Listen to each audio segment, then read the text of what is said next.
میں گھنے جنگل میں اندھا دھن بھاگ رہی تھی۔ مجھے نہیں پتا تھا کہ مجھے کہاں جانا چاہیے اور کہاں نہیں۔ رات کا اندھیرا مکمل طور پہ چھا چکا تھا۔ دور دور جانوروں کے بھونکنے کی آوازیں میرا دل دہلا رہی تھیں۔ پتہ نہیں مجھے کوئی راستہ ملنا بھی تھا کہ نہیں، لیکن میں بہت بے چین تھی۔ میری ذرا سی غلطی نے مجھے ایک بہت بڑی مصیبت میں ڈال دیا تھا۔ میں اپنے کالج کی بس میں ایک ٹرپ پر جا رہی تھی جب دور سے مجھے گھنے درختوں کے بیچوں بیچ ایک آبشار سی نظر آئی۔ Wow, what a beautiful view! Amber please driver کو کہو گاڑی روکے۔ میں نے بڑی بےتابی سے کھڑکی سے وہ خوبصورت نظارہ دیکھ کے امبر سے کہا۔ وہ کہنے لگی، پاگل ہو گئی ہو کیا؟ گھنے جنگل میں تمہیں کون سا ویو نظر آ رہا ہے؟ جانتی ہو سڑک کتنی سنسان ہے؟ میں نے کہا، تم سدا کی ڈرپوک ہی رہنا۔ پھر میں نے خود ہی بس ڈرائیور سے کہا، انکل پلیز یہاں پہ تھوڑی دیر بس روک دیں۔ ہماری ٹیچرز کہنے لگی، کیا ہوا ہے زارا؟ میں نے کہا، سر پلیز یہاں گاڑی رکوا دیں۔ مجھے شروع سے ہی جنگل دیکھنے کا بڑا شوق ہے۔ ہم کچھ دیر یہاں پر ہی اسٹے کریں گے اور پھر واپس آ جائیں گے۔ میرے پروفیسر نے کہا کہ نہیں، یہ بہت گھنا جنگل ہے اور مجھے نہیں لگتا کہ یہاں پہ لڑکیوں کو رکنا چاہیے۔ میں نے کہا، سر پلیز تھوڑا سا ایڈونچر ہو جائے گا۔ ہم صرف سیلفی لیں گے، تصویریں بنائیں گے اور واپس آ جائیں گے۔ سر کہنے لگے، اچھا ٹھیک ہے، میں صرف 10 منٹ انتظار کروں گا۔ یہ کہہ کے انہوں نے بس رکوا دی۔ میں نے امبر کا ہاتھ پکڑا اور بس سے نیچے اتر گئی۔ میں نے کہا، چلو آؤ نا، اندر آؤ۔ وہ کہنے لگی، تم پاگل ہو گئی ہو کیا؟ مجھے تو ویسے بھی جنگل سے ڈر لگتا ہے۔ میں نے کہا، ارے بھائی پاگل، ایڈونچر اگر زندگی میں نہ ہو تو جینے کا فائدہ ہی نہیں ہے۔ وہ کہنے لگی، تم کرو اپنا ایڈونچر اور دیکھو زیادہ دور نہیں جانا۔ میں نے کہا، یار میں نے نا یہاں ایک آبشار سی دیکھی تھی اور وہ بہت خوبصورت تھی، بس وہاں تک چلتے ہیں۔ وہ کہنے لگی، وہ کافی پیچھے گزر گئی ہے، دیکھو میں تمہارے ساتھ نہیں جاؤں گی۔ میں نے کہا، بس 5 منٹ۔ کافی گھنا جنگل تھا، سب لڑکیاں قریب قریب ہی کھڑی تصویریں بنا رہی تھیں۔ جب میں نے دور دیکھا تو وہ مجھے کافی فاصلے پر ایک آبشار نظر آئی۔ میں نے کہا، امبر چلو نا، دیکھو کتنا خوبصورت منظر ہے، نیلی نیلی آبشار دریا میں گر رہی ہے۔ وہ کہنے لگی، میں نہیں جا رہی۔ میں نے کہا، اچھا ٹھیک ہے، تم یہی مرو، میں جا رہی ہوں، اور دیکھو بس رکوائے رکھنا جب تک میں واپس نہیں آ جاتی۔ کہنے لگی، ہاں ہم سب تو تمہارے نوکر ہیں نا۔ میں تقریباً بھاگتے ہوئے آبشار کی طرف گئی تھی۔ وہ بے حد حسین آبشار تھی۔ میں نے وہیں کھڑے ہو کے سیلفی لی، پیاس بھی لگ رہی تھی۔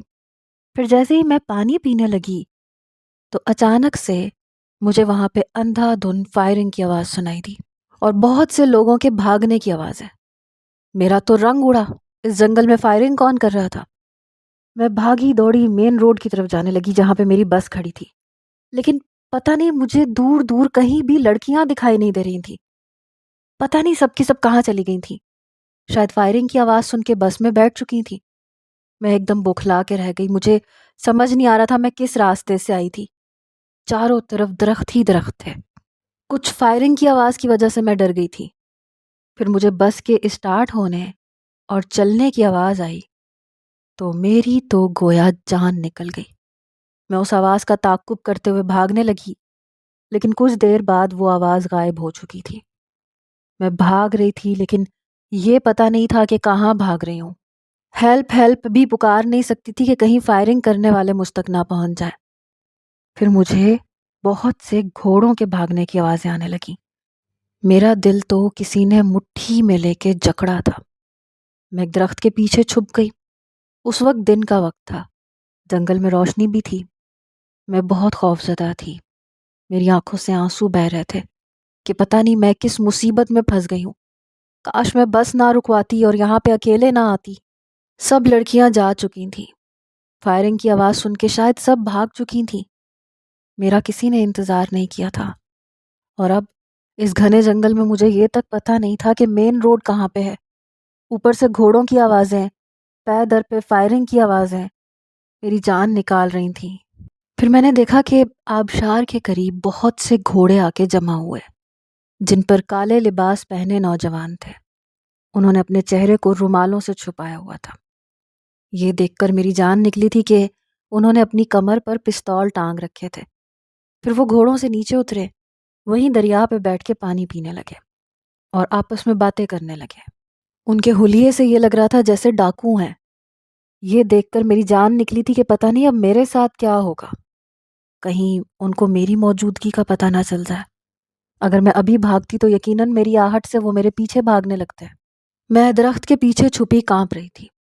میں نے اپنا موبائل پرس سے نکالا کہ میسج کر سکوں یا لوکیشن دیکھ سکوں کہ میں اس وقت کہاں ہوں اور مین روڈ کہاں ہے، لیکن موبائل کی سروس نہیں آ رہی تھی۔ یہ دیکھ کے مجھے اور بھی رونا آنے لگا۔ میں نے موبائل اپنے پرس میں رکھا، درختوں کی اوٹ میں چھپ چھپ کے وہاں سے دور ہٹنے لگی کہ کہیں ان ڈاکوؤں کی نظر مجھ پہ نہ پڑ جائے۔ میں بہت زیادہ ڈر گئی تھی، بے حد خوف زدہ تھی، اور اب میں اندھا دھند بھاگنے لگی۔ آہستہ آہستہ دن اندھیرے میں ڈھلنے لگا۔ میری کوشش تھی کہ اندھیرا ہونے سے پہلے پہلے میں مین روڈ تک پہنچ جاؤں۔ ہو سکتا ہے کوئی گزرتی ہوئی گاڑی میری مدد کر دے، لیکن گھنے جنگل میں اندھیرا وقت سے پہلے چھا چکا تھا۔ پھر مسلسل بھاگنے سے پیاس کی شدت اور بھوک بھی بڑھنے لگی تھی۔ مجھے اپنا آپ نہ ڈھال سا لگ رہا تھا۔ کہیں بھی کوئی انسان نظر نہیں آ رہا تھا۔ دور دور جانوروں کے بھونکنے کی آوازیں آ رہی تھیں جو میرا دل دہلا رہی تھیں۔ میں مسلسل آنسو بہا رہی تھی، بہت زیادہ ڈر گئی تھی۔ میرا تو بیگ بھی بس میں رہ گیا تھا جس میں کھانے پینے کی اشیاء موجود تھیں۔ اس گھنے جنگل میں سوائے درختوں اور پتوں کے کچھ بھی نہیں تھا۔ میں پتہ نہیں کہاں گم ہو چکی تھی۔ میرے بابا تو بہت پریشان ہو گئے ہوں گے، ان کی تو مجھ میں جان بستی تھی۔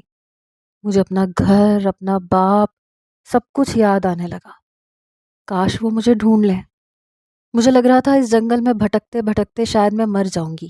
میں درختوں کے بیچوں بیچ گزر رہی تھی جب ایک لٹکتا ہوا سانپ کسی درخت سے نیچے گرا، اور اسے دیکھ کر بے ساختہ میرے منہ سے چیخیں برآمد ہوئیں۔ میں بھاگنے لگی۔ مجھے نہیں پتا کہ اب میں کہاں بھاگ رہی تھی، لیکن سانپ کے خوف سے میری جان نکل گئی تھی۔ بھاگتے بھاگتے دور کہیں مجھے ہلکی سی روشنی دکھائی دی۔ ایسا لگ رہا تھا جیسے کسی نے لکڑیوں کی آگ جلا کے وہاں روشنی کی ہے۔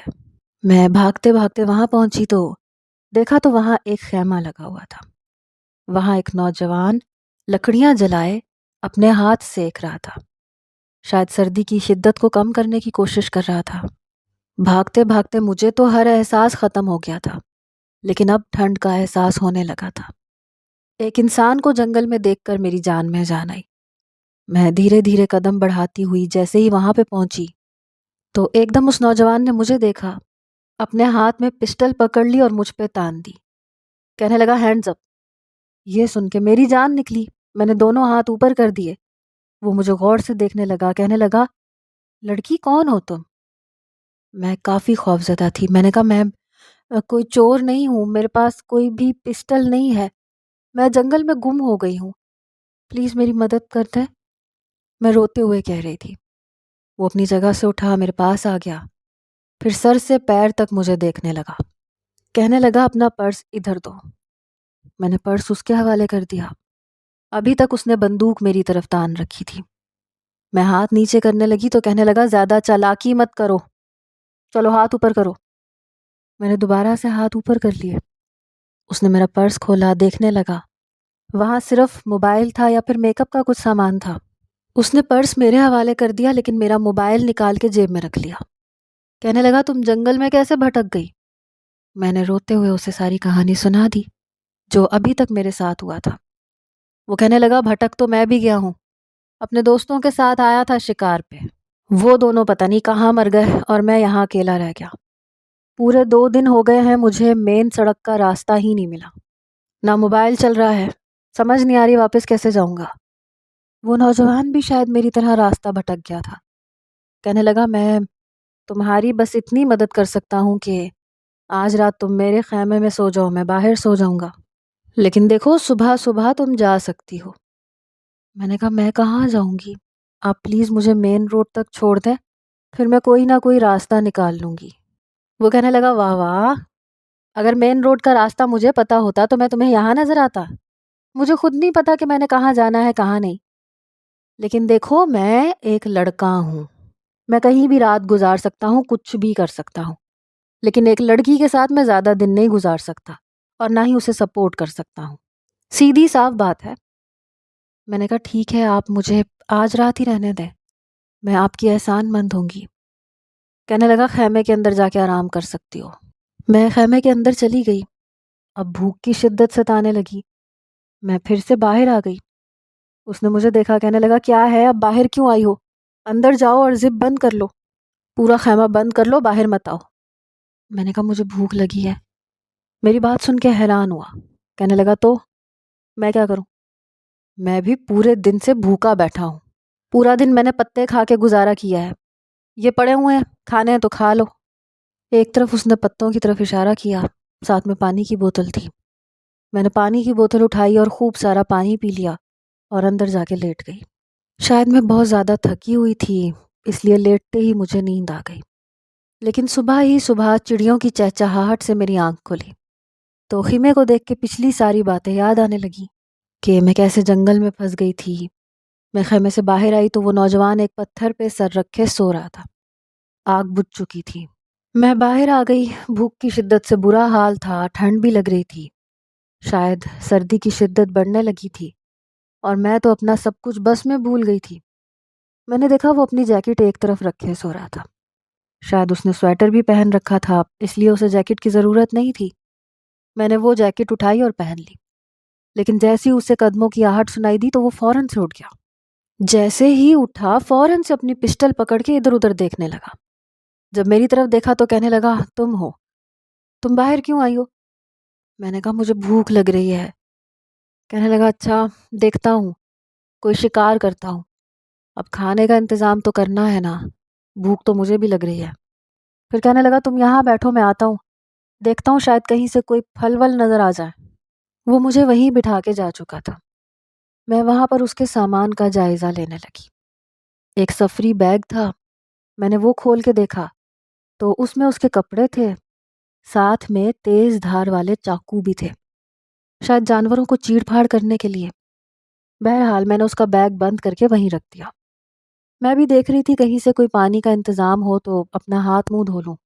ایک بڑا سا پانی کا کین پڑا تھا، میں نے اس میں سے پانی لیا اور ہاتھ میں دھونے لگی، لیکن پھر مجھے لگا جیسے قدموں کی آہٹ میری طرف آ رہی ہے، ایسے لگا جیسے کوئی میرے پیچھے کھڑا ہوا ہے۔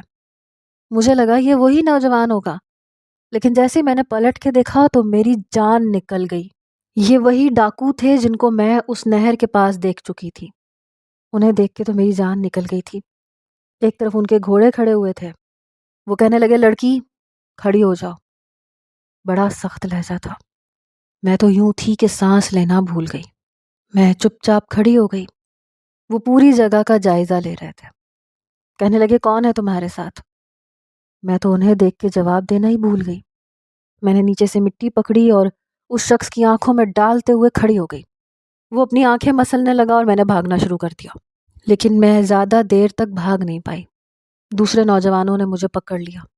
میں چلانے لگی بچاؤ بچاؤ۔ وہ کہنے لگے یہاں تمہیں بچانے کے لیے کوئی نہیں آئے گا، جو آئے گا وہ ہمارے ہاتھوں مارا جائے گا۔ تم بتاؤ تم کون ہو اور اس جنگل میں کیسے پہنچی؟ میں نے کہا میں کالج کی بس سے نیچے اتری تھی، پھر میں راستہ بھٹک گئی، پلیز مجھے چھوڑ دیں۔ وہ کہنے لگا کالج کی بس سے نکل کر راستہ بھٹکنے پر یہاں خیمہ بھی لگا لیا؟ بے وقوف کسے بنا رہی ہو؟ بتاؤ تمہارے ساتھ کون ہے؟ اس سے پہلے کہ میں کوئی جواب دیتی میں نے پیچھے دیکھا تو وہی نوجوان تھا۔ اس نے ہاتھ میں کچھ پھل پکڑے ہوئے تھے۔ مجھے اس نے ڈاکوؤں کی گرفت میں دیکھا تو مجھے چپ رہنے کا اشارہ کرنے لگا کہ میں اسے کچھ نہ بتاؤں۔ میں نے کہا کوئی نہیں ہے میرے ساتھ۔ میرا جواب سن کے اس نے اپنے ماتھے پہ بل ڈالے۔ اتنے میں اس نوجوان نے اپنی جیب سے پسٹل نکالی اور ایک ڈاکو کے پیچھے رکھ دی، پھر کہنے لگا اپنے ہتھیار پھینک دو ورنہ میں گولی چلا دوں گا۔ جیسے ہی سب نے اس کی آواز سنی سب کے سب پلٹ گئے اور میں آہستہ سے دھیرے دھیرے کھسکتی ہوئی اس نوجوان کے پاس پہنچ گئی اور اس کے پیچھے چھپ گئی۔ سب کے سب ڈاکو اسے دیکھ رہے تھے۔ وہ کہنے لگے اے لڑکے، اس لڑکی کو ہمارے حوالے کر دو، ہم تمہیں کچھ نہیں کہیں گے۔ وہ کہنے لگا یہ لڑکی میری بیوی ہے، سمجھ آئی؟ اور میں ایسے کیسے اسے تمہارے حوالے کر دوں؟ تبھی ایک ڈاکو نے اچانک سے اپنی پسٹل نکالی تو اس نوجوان نے اس کے ہاتھ پہ گولی چلا دی۔ کہنے لگا کیا سمجھ رکھا تھا کہ تم چھپ کے وار کرو گے اور میں دیکھوں گا نہیں؟ پھر اس نے سب ڈاکوؤں کے پاؤں پہ گولیاں چلا دی۔ ان کے پیر زخمی ہو چکے تھے اور وہ اپنے گھوڑوں پہ سوار ہو کے جا چکے تھے۔ وہ کہنے لگا اب ہمیں یہاں سے جانا ہوگا، یہ سب کچھ اٹھانا ہوگا، یہ کبھی بھی یہاں پہ پھر سے آ سکتے ہیں، اور اب میرے پسٹل میں گولیاں بالکل بھی نہیں ہیں، جو تھی میں نے سب ختم کر دی ہیں۔ اس نے جلدی سے اپنا خیمہ تہہ کیا اور پیک کرنے لگا۔ کھلنے کے بعد وہ خیمہ بالکل چھوٹا سا بیگ نما بن گیا تھا، جسے اس نے بند کر کے بالکل چھوٹا سا کر کے دوسرے بیگ میں ڈال لیا۔ وہ کہنے لگا یہ تم پکڑ لو، اور باقی سامان اس نے پکڑ لیا۔ میرا ہاتھ پکڑ کے جنگل میں نہ جانے کہاں کہاں مجھے لے کے جا رہا تھا۔ وہ اس وقت میرے لیے کسی مسیحا سے کم نہیں تھا۔ پتہ نہیں کہاں کہاں سے مجھے لے کے جا رہا تھا، اور پھر اس نے ایک ایسی جگہ پہ خیمہ لگایا جس کے کچھ ہی فاصلے پہ نہر تھی، لیکن وہ خیمہ کافی چھپا ہوا تھا۔ کہنے لگا فی الحال یہ جگہ مجھے سیف لگ رہی ہے۔ پھر اس نے ایک جال نما سا پیکٹ نکالا، جسے کھول کے ایک بڑا سا جال بن گیا۔ اس نے اسے نہر میں ڈال دیا۔ پھر کہنے لگا ہو سکتا ہے 2-4 مچھلیاں قابو میں چڑھ جائیں تو کھانے پینے کا انتظام ہو جائے گا۔ کب سے میں یہ نہر ڈھونڈنے کی کوشش کر رہا تھا، لیکن مل ہی نہیں رہی تھی۔ شکر ہے کہ اب مل گئی ہے۔ ہو سکتا ہے میرے وہ خبیث دوست بھی مجھے نظر آ جائیں۔ اس نے جال پھیلا کے رکھ دیا۔ پھر مجھ سے کہنے لگا تم جاؤ خیمے میں جا کے بیٹھو، میں نہانا چاہتا ہوں۔ میں اپنے خیمے کے اندر چلی گئی۔ کچھ دیر بعد جب وہ آیا تو گیلے بالوں پہ ہاتھ پھیر رہا تھا۔ پھر میری طرف دیکھنے لگا۔ کہنے لگا میرے پاس ایک پینٹ شرٹ موجود ہے، تم چاہو تو پہن سکتی ہو۔ میرے کپڑے کافی میلے ہو چکے تھے۔ پھر اس نے اپنے بیگ میں سے مجھے ایک پینٹ شرٹ نکال کے دی، ساتھ میں بیلٹ بھی تھی۔ کہنے لگا اس سے تم کچھ ایڈجسٹ کر لینا۔ میں خیمے کے اندر چلی گئی، اپنے کپڑے تبدیل کیے۔ جب میں باہر آئی تو مجھے دیکھ کے اپنی مسکراہٹ دبا رہا تھا۔ میں نے پہلی بار ایسی کوئی پینٹ شرٹ پہنی تھی۔ پینٹ کافی لوز تھی اور بیلٹ کے ساتھ میں نے بڑی مشکل سے ایڈجسٹ کی تھی۔ میں نے کہا آپ ہنس کیوں رہے ہیں؟ کہنے لگا ایسے اچھی لگ رہی ہو۔ پھر کہنے لگا پچھلے 24 گھنٹے سے تم میرے ساتھ ہو، لیکن مجھے تمہارا نام تک نہیں پتا۔ میں نے کہا میرا نام مہر بانو ہے۔ میرا نام سن کے کہنے لگا بڑا عجیب نام ہے، ایسے لگ رہا ہے کسی سلطنت کی شہزادی کا نام ہو، مہر بانو۔ پھر ہنسنے لگا۔ میں نے کہا سلطنت کا تو نہیں پتا، لیکن میں اس سے پہلے کہ اسے اپنے بارے میں کچھ اور بتاتی، کہنے لگا لگتا ہے جال میں کوئی مچھلی پھنس گئی ہے۔ وہ فوراً سے اٹھ کے جال کے قریب گیا۔ جال کھینچا تو اس میں واقعی 2 بڑی مچھلیاں پھنسی ہوئی تھیں۔ وہ بڑا خوش تھا۔ اس نے مچھلیاں باہر نکالیں، جال کے اندر ہی رہنے دی۔ اب وہ مچھلیاں بری طرح سے مچل رہی تھیں۔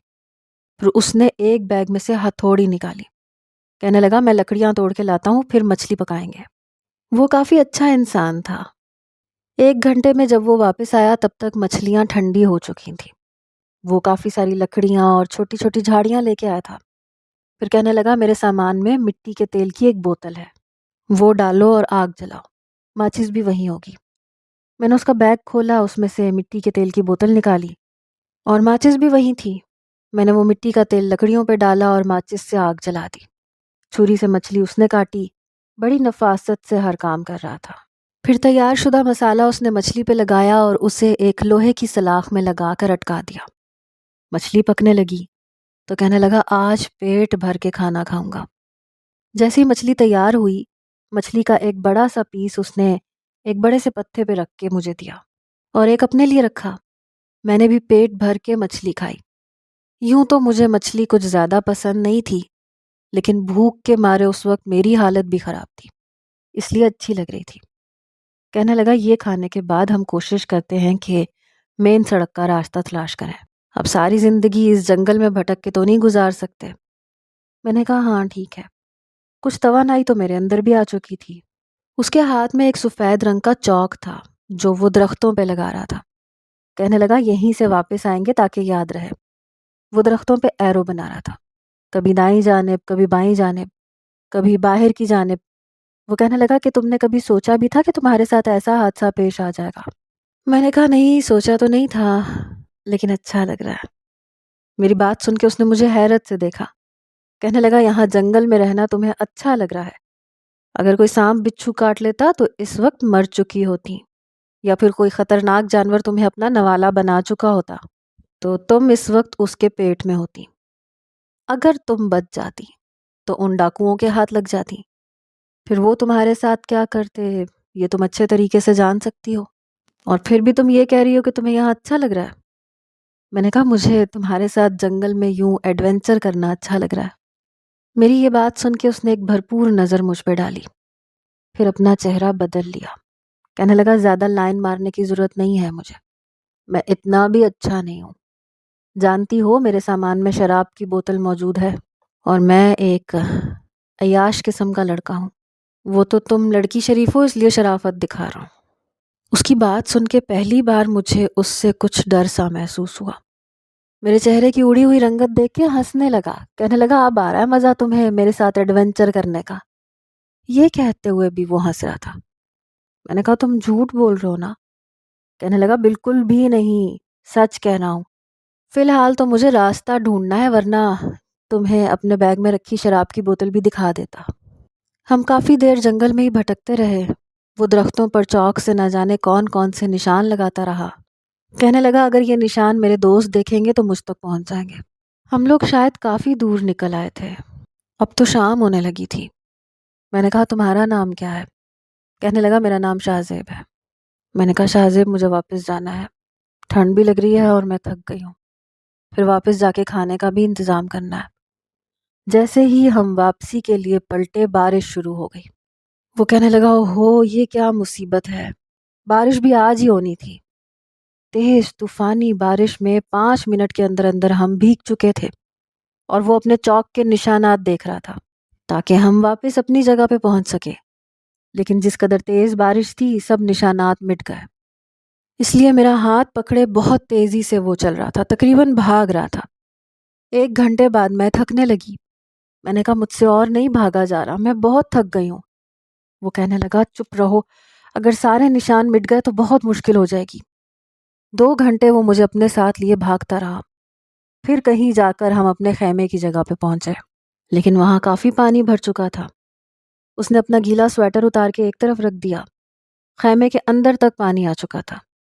کہنے لگا شٹ، بہت بڑی مصیبت ہو گئی، اب کیا کروں؟ میں سردی سے کانپ رہی تھی، میرے پورے کپڑے بھیگ چکے تھے۔ اس نے لکڑیاں جلانے کی کوشش کی لیکن بارش ابھی ہو رہی تھی، لکڑیاں نہیں جل رہی تھیں، اور میرا یہ حال تھا کہ سردی مجھ سے برداشت نہیں ہو رہی تھی۔ جب کچھ نہیں بن پڑی تو اس نے اپنے بیگ میں سے ایک شراب کی بوتل نکالی۔ وہ دیکھ کر میری جان نکلی تھی۔ اس نے بوتل کھولی، 3-4 گھونٹ پی لیے، پھر میری طرف آ کے شراب کی بوتل مجھے پکڑانے لگا۔ کہنے لگا 2-4 گھونٹ پی لو۔ میں نے کہا تمہارا دماغ تو ٹھیک ہے، میں ایسی لڑکی نہیں ہوں۔ کہنے لگا اگر زندہ رہنا ہے تو یہ پی لو، اس کو پینے سے تمہیں سردی نہیں لگے گی، ورنہ مجھے کوئی اعتراض نہیں ہے، اس سردی میں تمہیں مرنے کا شوق ہے تو شوق سے مر سکتی ہو۔ اس نے کندھے اچکائے، 2 گھونٹ اور پیے اور درخت کی چھاؤں میں جہاں نیچے پانی نہیں تھا وہاں جا کے بیٹھ گیا۔ فی الحال وہی ایک واحد درخت تھا جو کچھ اونچا تھا، باقی سب درخت ڈھلوان کی طرف تھے، اس لیے وہاں پانی نہیں تھا۔ مجھے کہنے لگا یہاں آ جاؤ ورنہ واقعی مر جاؤ گی، چاہو تو شراب پی سکتی ہو۔ میں نے کہا نہیں، میں حرام چیز نہیں پیتی۔ کہنے لگا جب زندگی اور موت کا سوال ہو تو تھوڑی سی پی لینے سے اگر زندگی بچ جائے تو بچا لینی چاہیے، باقی تمہاری مرضی ہے۔ یہ کہہ کے اس نے اپنی ٹوپی اپنے منہ پہ رکھی، درخت سے ٹیک لگائی اور آنکھیں بند کر لیں۔ میں نے اپنے دونوں ہاتھ باندھے، سردی سے کپکپا رہی تھی۔ بارش اب رک چکی تھی لیکن پانی بہت جمع تھا۔ میں اس کے قریب جانے سے گھبرا رہی تھی کیونکہ نشے میں انسان کا کچھ پتہ نہیں چلتا کہ کیا ہوا اور کیا نہیں۔ لیکن جیسے جیسے رات بڑھ رہی تھی سردی کی شدت مزید بڑھتی جا رہی تھی۔ اب تو مجھے اپنے ہاتھ نیلے نیلے سے لگنے لگے تھے، مجھے لگ رہا تھا میں مر جاؤں گی۔ سانس لینے میں بھی گھٹن محسوس ہو رہی تھی۔ سامنے شراب کی بوتل پڑی تھی، میں نے آنکھیں بند کی، اس بوتل کو پکڑ کر 2-4 گھونٹ بھر لیے، پھر اپنے لیٹنے کی جگہ ڈھونڈنے لگی جو صرف اسی درخت کے پاس تھی جہاں وہ نوجوان تھا۔ میں اس درخت کے پاس چلی گئی، وہیں پہ بیٹھ گئی۔ اب میری آنکھوں میں نیند اترنے لگی۔ میں گہری نیند میں تھی جب مجھے اپنے وجود پر کسی کی انگلیوں کا لمس محسوس ہونے لگا۔ جیسے ہی میری آنکھ کھلی تو وہ نوجوان میرا وجود بازوؤں میں بھر چکا تھا، پھر میرے ساتھ